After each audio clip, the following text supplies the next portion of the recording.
going up, we going crazy, going bonkers. Produced by Ziggy, Zay Ticky, believe that. It ain't peaches, it'll deceive you, boy, believe me. What you know about a jungle made with nothing but semen. No creepy crawlers, just heathens that prey on your weakness. Smell the slightest hint of fear, understand that you'll eat it. Gang bangers that greet your test on their face like Weezy. Pouring milk by the ounce, walking around looking sleepy. I'm from a town, no integrity, a broken city, disrupted. I know niggas who once were real, who now turning into suckers. When it comes to murder, it's nothing. Rallos get pulled over scuffles. Bumpy road around this motherfucker, your life means nothing. It ain't peaches.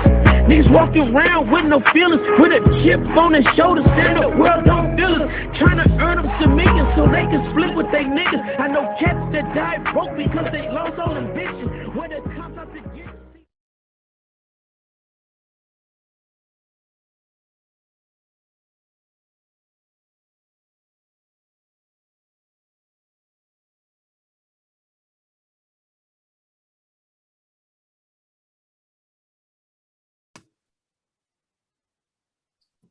Welcome back to another edition of More to Live For. We're still on this good segment, Men of Honor, and we're up to volume 8 now. This morning, I have a special guest with me, another lifelong friend. We're going to get into what it is that he does and why, that I feel he should be here on this segment, Men of Honor, because he's definitely an honorable guy, and his profession is an honorable profession. Before we, kick off with the interview, this is something I did want to share with you, and we kind of had this conversation this morning, but I just want to send my thoughts and prayers, to everybody, family, involved, what happened yesterday with the school shooting and all, and what happened last week or weeks before with the grocery store shooting. So hold on for a second. Yeah, so I kind of wanted to share that with you this morning, and to my viewers, ironically. And I know I'm just rambling a little bit, but like I said, I want to share this with you, bro, because you're somebody I've been knowing over 30 years. So this morning, I'm watching the news. We all watched it yesterday, but something that popped in my head this morning that hasn't really crossed my mind since our adult years. But I was just thinking back to, I think it was 7th or 8th grade. We had a new teacher at Bethel School. I think you guys were already gone. Your class of 02. I think y'all were already gone. But if you remember, I'm pretty sure your sister and brother had a Miss Pennington. Mm-hmm. Okay. That's right. Yeah. We were her first class. And I kind of touched on how, the type of class we had some heavy hitters in that classroom, but that's right. But what crossed my mind about that class was the fact that I remember 98, 99, when around the time that Columbine happened.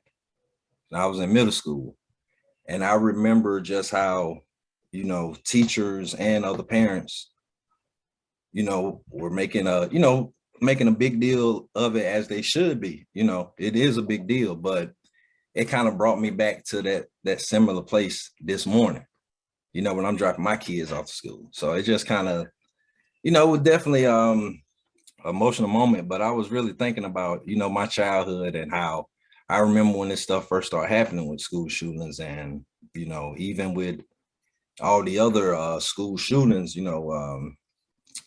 this one, Sandy Hook, Columbine, and unfortunately, bro, and I do mean unfortunately, I can't even remember all of them. You know what I mean?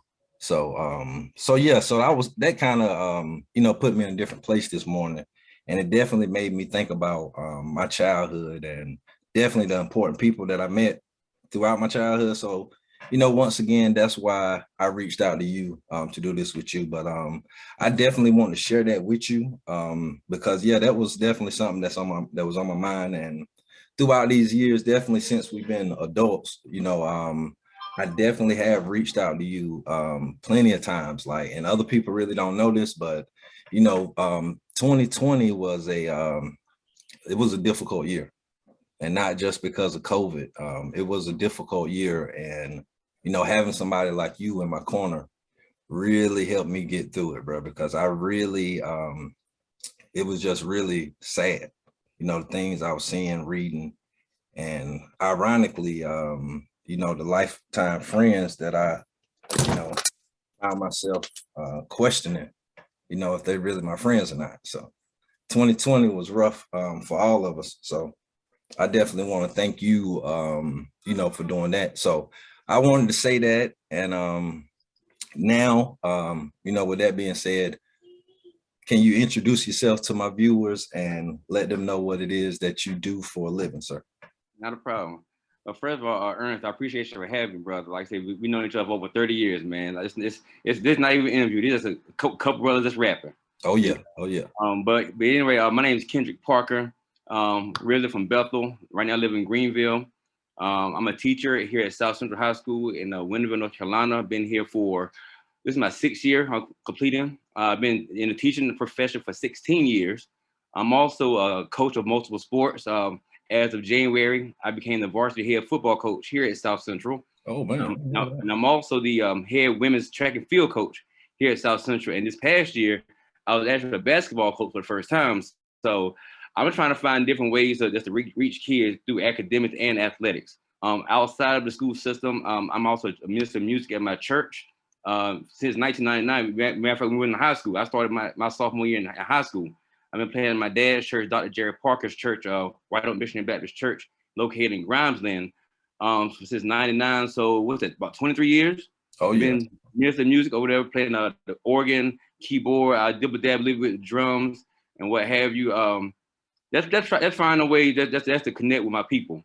My thing is I'd rather be busy than bored, and how I can serve others. That's how I've been raised, and that's how I've been my mission in life. So I said, I'm a teacher, I'm a coach, I'm a husband, father. There's whatever's needed. I can be whatever's needed. So that's a little bit about my background. Oh yeah, definitely, bro, definitely, and definitely what you do is an honorable profession, and like I said, that's why I wanted you, here, not only a lifelong friend, but the career that you chose is very honorable, and it's helpful for others, and it puts you in a place that you can serve the community, like you said, and you're very involved in things like that. So can you take me back to when you first decided that you wanted to get in teaching? Is that something that you had in your mind, like once you were navigating your way through high school, entering college? Yeah. Well, leaving out of North Pitt, I graduated class of 2001. And I got some financial money to attend Elizabeth City State University. And I remember for that summer, me and my dad sat down and have a conversation, because my dad went to Elizabeth City State University, and we had a conversation about what I wanted to be in life. And he was a man of business. He sold life insurance for 30 years. So I kind of want to emulate what he did, kind of keep the family thing going. But we had a serious conversation about, he said, Ken, son, what's your passion? If you do what you're passionate about, you never work a day in your life. Oh yeah. I was always passionate about athletics, and growing up, in Bethel, we always played basketball, we always played football, things of that nature. And so the thing is, the quickest way to become a coach was to become a teacher. And right. Growing up, at Bethel School, just like you, we didn't have that many black male teachers in our building. No. And so it was literally like a handful at most. It was Mr. Green and Mr. Lane. That was really about it. Yeah. So R.I.P. Mr. Lane. I ain't mean to interrupt you. You good, brother. So I decided to become a PE teacher. Met with my freshman year of college, and like my dad said, if I was something I was passionate about, I'll never work a day in my life. Right. So I graduated fall of 2005. I was fortunate to get a job the very next month working at Moyock Middle School, and then worked from Moyock Middle School to Elizabeth City Middle School for 7 years. Then Pasadena County High School for 3 years, and then moved back to Greenville after we had our first son, KJ. But like I said, that was the main reason why I got into teaching. A, because of athletics, and B, I wanted to do something to reach the kids. Oh yeah. Like these kids nowadays, well, even back then, they need positive male role models. Yeah. Especially guys that look like you and I. Yeah. And if I could reach a kid, keep a kid out of jail, or keep a kid from getting in trouble in school, or at worst case scenario, keep a kid from dying. Yeah. Because being a professional for the last 15, 16 years, sad to say it, but I've been to too many former players' funerals. I've been to too many former students' funerals. Seeing kids locked up. I mean, it just you want to leave that lasting image for them. Yeah. They can think, but I remember when I had Mr. Parker's class. Well, I remember when Coach Parker was my track coach. The positive things he tried to instill in me, and that's really the crux of what we do as a teacher and as a coach. Okay, man. I definitely like your answer for that, man, and I definitely can understand it, and it makes a lot of sense. The fact that you knew that being a teacher first will open the door for you to be able to coach, but being a teacher first help you discover another passion that you had, which is helping kids. So yeah, man, I think that's real cool, man. And like you said, these teachers / coaches are a positive influence on these kids' life. And I even think back to during our high school days, most of our coaches were teachers. Mm-hmm. You know what I mean? So it kind of go hand in hand. And the fact that building that relationship, you really can thrive in both at the same time. Or if you just strong in one particular area, whether it's most of the times we see it as a kid may be just a gifted athlete and not care too much about the academic side. But I want to address there are certain cases in which some of these kids are very strong on the academic side and maybe not wanting to try out for sports, maybe some social issue or anything that it could be. But like you said, being a teacher and a coach and the others that do both, that can help a kid in other areas too. Like I think that's very important too, because a kid can be a shell of himself or not be too comfortable about themselves, and if they're doing everything right on the academic side, but they still haven't been social, and now they have a coach / coach and teacher in their life that can kind of help them to break through on that end of things. So I definitely think that's cool and very important what you do. I really do. So can you really describe how it was your first before we get into football, your first basketball game, coaching that? How was that experience? Well, like I said, this past year I was able to help coach our JV basketball team, man. It was a fun experience. Being around football players, basically my entire professional career, you get the feeling that basketball players and football players are really two different entities. Right. I'm not saying one is better than the other. They're just different. Yeah. The way you come at basketball players, when you don't have 12 guys on the team, it's not like we have football players and you got about 60 guys on the team. Sorry, I'm in my office. Oh, it's all good. Yeah. But it was good. It was a good experience to see the kids who at first really doubted themselves. When they made the team, to see the kids really come together as a really cohesive unit. Right. Yeah, like I said, we had 12 guys on the team, but at the beginning of the season, it was really 12 individuals. But by the end of the season, it was one strong unit. We finished the year, I want to say we finished 16-2. Right. And we tied for the conference championship with a bunch of young guys who may not be the most talented individuals in the world, but they work together. Right. And this one is an experience that, my dad always said that he lives vicariously through me because he played basketball in high school and wish he could have been a coach, but he chose other ventures. So, right. It was an experience that I will always be forever grateful for. So yeah, and it kind of remind me of the stuff that Coach Ashton used to go through, and Coach Diaz used to go through at North Pitt. Right. Coaching basketball, that's living through them and everything. So it was fun. Oh yeah, man, definitely, man. I bet it was. I wasn't necessarily expecting you to mention it, but I definitely want to ask you. I know you took a great feel of accomplishment seeing one of your one, if not several of your players take it to the next level. So can you take us back to how that was, like when you knew that somebody that you have coached and certain skills that they may or may not have, whether it was, you know, in the sport or in life in general, but you know, Right. for a fact that you help them, and then you can see them like go on to the next level. Right. Well, when kids come in as a freshman, we sit them down and we ask them, what's their goal?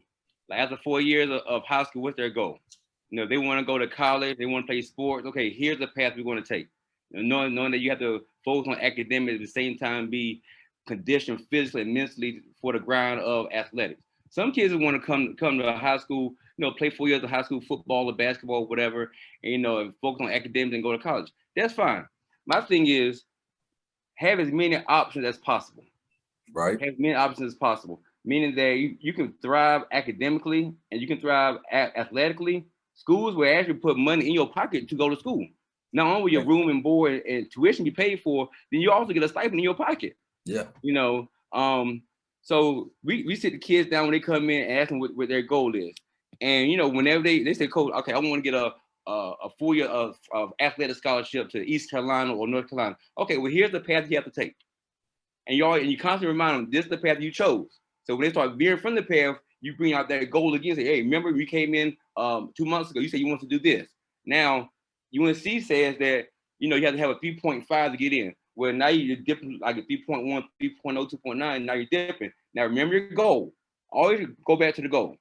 You know, about what you want to do as far as athletics is concerned. And then we tell the kids that you never know who's watching. Exactly. You never know who's watching, either on social media, in your neighborhood, because when recruiters come in and ask me about certain kids, then I was asking about, okay, how is his highlight tape? They asked me about how is he in the hallway? How is he in the supermarket? How is he in a community? You know, they need to understand that recruiters don't just come in and talk to the coach. They talk to people in the church. They talk to their boss. They talk to their mother. They talk to all types of people. You know, I tell kids all the time that it doesn't matter if you're a 2,000-yard rusher. If you don't got a 2.0 GPA, they're gonna close the book on you. Exactly. You know, yeah, so you have to have that balance. But when you have a kid that actually understands what's going on and sees their goal in sight, and then all of a sudden you get that call from the coach, I have options. I have North Carolina Central on the phone. I have A&T on the phone. I have Norfolk State on the phone. Now you have options because you worked at it. You know, I see myself as a vessel. You know, as a vessel. But the kid, when they put the work in, and when you see them reaping the harvest of their hard work, it's nothing like it. And every semester we had these signing days with kids, and you know, I've been blessed to, like I said, coach multiple sports. Like this past year, I'm sending a couple of kids to Mount Olive College for track, North Carolina Central for football, and just to see those kids on those signing days, like you think about their day one goal, Coach, I want to have a scholarship, and you see them reach their goal. Man, I'm telling you, it's nothing like it. Oh it's, yeah, it's nothing like it. And the fact that, you know, I don't look for any credit. Like I said, I'm just a vessel. You know, I let God use me to help these kids. And once they reach that goal, and I also tell them at that signing day, I don't want you to go to college and say, you know, I went to East Carolina. I don't want you to say I graduated from East Carolina. That's the key. Exactly. That's the key. And when they go to college, they have my phone number, they have my email address, they have my social media. Use me. Because once I coach you, once I teach you, you're always family. I heard that. And you, yeah, bro, you definitely, like I said, man, and you highlighted it very well, man. We good friends of 30 years, just rapping, catching up. But you did just mention a good metaphor, man, and it kind of describes, you know, this whole journey that this Man of Honor and this Queens of the City segment have been. You know, just the fact that I feel like I'm, you know, I want to be that vessel, you know. I want to be what, you know, connects people, because what I'm doing, you know, highlighting guys like yourself and other people, really am trying to, you know, raise the awareness on how good, you know, the quality of life people that I grew up with, you know, just want to highlight how special those group of people are. And I definitely think, you know, by doing this, it's not only, you know, bringing attention to, you know, certain area of Pitt County where we're from, but it's definitely motivating to others, because people that look like us and people that don't look like us and grew up in different places, they can see, you know, how we all the same, how we all connect, and we have the same dreams and, you know, things that we want to accomplish. So Yeah, I definitely want to highlight that, and that's what I feel like I'm here doing. So I definitely thank you for being a part of this. Before we get up out of here, though, I definitely want to talk about football. You say you is this going to be your first season, or you already got a season on your belt? Well, this is my first year as a varsity head football coach. I've been here as assistant coach for the last 6 years. Okay. So this is my second head coaching job. I was head coach at a school called Pasquotank County High School in Elizabeth City for 4 years. Okay. So I moved back to Pitt County, which was a good eye-opening experience. It really prepared me for what I'm going through now. I feel like I'm more prepared now than I was back then when I got my first head coaching job. And real talk, when I left Pasquotank to come back to Greenville, I never thought I'd be a head coach in football again. I didn't seek it. But after this past year, I had offers to go to other schools and be their head coach. But something told me that my assignment wasn't finished here at South Central. I don't know what it was, but something told me to stay put. Let's stay put. I didn't know a coaching change was going to happen.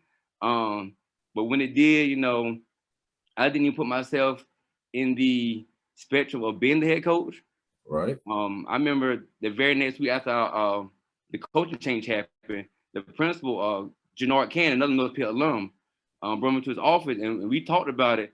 And he said, Parker, you know what? We'll make you the interim head coach. I said, okay, cool. You know, because somebody, you know, even though it's off season, somebody has to be in charge of the program. Right. So, you know, so I worked at it. And I remember a couple of months in, I went to his office and I said, well, Mr. Cannon, when are we going to start doing the interview process? You know, I'm prepping for the interviews and making sure everything right. And he said, well, you know what, Parker, you've been doing a good job, you know, all along. I don't see why we have to have interviews. Exactly. You know, and that day we dropped the interim tag, and we've been rocking and rolling ever since, man. I'm just thankful for the opportunity and make sure I make the most of this chance. Just make this not just this team or this program, but just make this school a successful school. You know, like I said, football is just that much part of their lives. Right. The lasting impact, the work ethic, and the thing and the value they learn from football. I pray and hope it carries on with these kids the rest of their lives. Oh yeah, man, definitely well put. Yeah. And if I could real fast, I know you talked about it earlier about the things that happened last week and even yesterday. You know, I'm a father of two boys. I have an 8-year-old son, who goes to Ridgewood in 2nd grade, and I have a 4-year-old son who goes to daycare. And you know, going back to last week, you know, people go in supermarkets all the time, right. All the time. And you never think that I'm gonna go in there, I might not come out. Right. You know, and for that to happen and the way and the manner that it happened, you know, it's just like you can't take it for granted you're gonna come back home. Exactly. You really can't take it for granted. It only takes one person with the evil spirit in them that says that, you know what, I'm gonna cause mass confusion and mass destruction and that devalue people for whatever reason. It only takes one person. Right. And that one person impacts so many lives. And then you go back to yesterday. I thought about it, man. What if my son went to school yesterday and didn't come home? Right. What if my son went to daycare and didn't come home? You know, and too often times when this happens, you know, we want to have a moment of silence and we want to reflect and all this stuff. But God said, faith without work is dead. So we can pray and we can come together, which is all well and good, which you should. Right. But when are we gonna take action? Exactly. When are we gonna check? When are we gonna say enough is enough? You know, it's easy to stay on the outside and say, you know, we need to come together. Maybe they can pass some legislation or some type of reform to prevent from happening. But when it's your child, you feel different. You don't want to be silent when it's your child. Exactly. You want to take action when it's your child. You know, and like I said, my thoughts and prayers go out to those teachers, those kids. That's when to go to school and get education, man. Yeah, man. That's you know, and like I say, take one 18, 19-year-old kid that's hearing the story about it last night, man. It's heartbreaking. Yeah, it is. Heartbreaking. And it's like, and we as a country, we as a people, we cannot get desensitized to it. No, not at all. We can't be like, you know what? Well, you know what? This happened, so let's talk about it for 10 to 14 days and let's move on. Like, no, man, because history tells us that what we forget, it repeats itself. Exactly. That's why you can never forget. Exactly. You know, those parents who lost their 6, 7, 8-year-old kids, man, their lives will never be the same. Never. You know, imagine, you know, 2, 3-year-olds, a boy or girl losing their big brother, losing their big sister. You know, that's a lasting impact, man. And to see how easy it was for that young man to go into that school and do that. Like, I'm at a school right now. I'm at school right now. Who's to say what happened there can't happen here? That's why we have to stay covered. We have to stay prayed up as a people. You know, it's not about black. It's not about white. And my dad teaches all the time in church. When we go to heaven, since we Christian anyway, and we all gonna claim we gonna go to heaven. Right. Ain't no black heaven, ain't no white heaven. It's all the same. Exactly. Ain't no black hell, ain't no white hell. It's all the same. So we as a people, we have to do what we can to be the best version of ourselves and let our actions permeate through others. You know, and we always have to be mindful and cautious that it only takes one person. So I know I made sure I kissed my boys before they went off to school this morning, and you know, I always say, you know, see you later. I always tell them be great. You know, me and my youngest son Christian, we have a thing that I kiss him on the forehead every morning. And I tell him, who's better than you? He says, nobody. Who better than you? Nobody. Give them that confidence, you know what I'm saying? Let them know that, you know, don't be cocky, but they understand that you are great. Exactly, you know, bro. And moments like that, I don't take for granted. So, like I said, going back to yesterday and things that happened last week, man, it's heartbreaking. But like I said, faith without work is dead. So maybe enough is enough, and you know, we can come together and legislation can happen or something. Because yesterday was their family, tomorrow could be ours. Exactly, bro. So, and hopefully something can happen. And it is time that something should happen. You know, I really don't try to speak too much on politics on this channel because I know the can of worms that can open, and that ain't what I'm here for. It really ain't. But it definitely is time for something to happen, because this ain't a black problem. This ain't a white problem. This ain't a Hispanic problem. This ain't an Asian problem. It's an American problem. There you go. You get what I'm saying? There you go. And then the fact that it's affecting all the races, bro. All the races. Like each one of, and it's sad, bro. It's sad that, you know, I can look at that picture and, bro, I'm gonna be totally honest. I'm still trying to, you know, recover from what Sandy Hook did to me. You know what I mean? Because just a quick backstory. I know that was almost a decade ago, but I got a younger brother, and he was in elementary school around that time. So when I found out that, you know, I'm thinking, you know, which school. But I can honestly say here, talking to you, when I found out that, you know, it wasn't his school, that didn't necessarily make me feel any better. You know what I mean? When I seen, you know, the victims and the casualties, you know, so I say that to say that this is an American problem. Like it really doesn't matter, you know, if they look like me or not, for me to feel how I feel now. Right. To want to do something about it. And I think that we've really learned, you know, this feeling as being a one. And it's sad that it takes tragedy for us to come together as one. You know what I mean? It is. But, you know, I really don't want to touch on everything that 2020 was for me personally. But you was there with me, and you know some of the things I'm talking about. Yeah. But I decided then, going through that, all of that drama and chaos, that the change that I want, I got to be it. So regardless of what I want other people to do, how I want things to be, I wish we could get along. I wish it wasn't racism. I wish it wasn't poverty. All this stuff that I wish it wasn't. The change that I want, I got to start with me. Even though them things don't necessarily affect my day-to-day life, well, besides racism, but you know, just in general, like things that I want better in life, like I really do think that it starts, you know, with me. So I definitely want to thank you for sharing that. And I'm glad we were able to touch back on that, man. And before we get out of here, bro, something that you did say, I don't want you to think I didn't hear you when you said it. but that definitely was on my mind when I started this interview with you. So I definitely want you to know that I'm praying for you and any other teacher, any other coach working in a school. You know what I mean? So like, I really want you to understand that, bro. Like, I want you to be careful. I want you to be safe, and I want you to continue being the great guy that you are. But I don't want you to think that I'm not thinking about you and other teachers right now, and in times like this, period. So yeah, bro. I think this has been a real good interview, man. Very educational, and I think people can learn, you know, from what it is that you do for a living, and you know, just the type of guy that you are. Definitely a man of honor. So that's why I wanted you here. So I definitely think it's helpful to a lot of people, and we definitely covered some good things. So I think we're gonna wrap it up like that, man. I definitely once again thank you.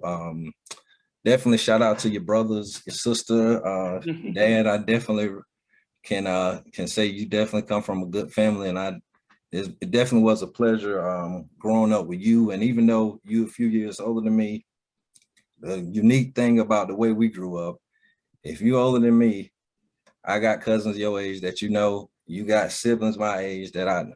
So that's the beauty of it. So yeah, Bethel strong, man.